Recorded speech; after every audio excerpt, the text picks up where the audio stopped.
នេះគឺជាអ្នកស៊ើបអង្កេតប្រព័ន្ធទឹកបើមានបញ្ហាទឹកត្រូវតែទៅរកគាត់ ដាច់ទឹកនេះណា គាត់ជាមានបញ្ហាប្រព័ន្ធទឹកហើយ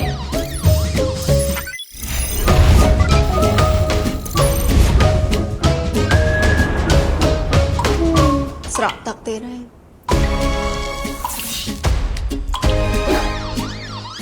គាត់ជាមានបញ្ហាប្រព័ន្ធទឹកទៀតហើយ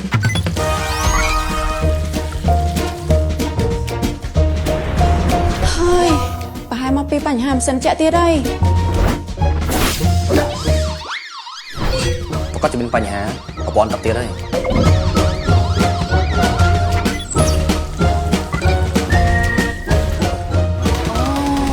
បញ្ហាទាំងនេះដោយសារលោកអ្នកប្រើប្រាស់ប្រយោជន៍មានគុណភាពនេះណែប្រើប្រាស់ប្រយោជន៍ជីម៉ុងទៅប្រយោជន៍ជីម៉ុងស្វិតធន់នឹងសម្ពាធទឹកពួរដែលបានឆ្លងកាត់ការធ្វើតេស្តយ៉ាងម៉ត់ចត់ដើម្បីធានាបាននូវគុណភាពល្អបំផុតសម្រាប់អតិថិជនអស់បញ្ហា យេ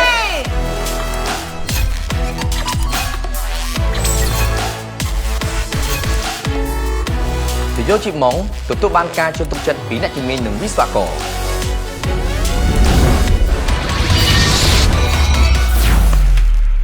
កុំចាំទៅពេលមានបញ្ហាប្រើយោជីម៉ុងឥឡូវនេះ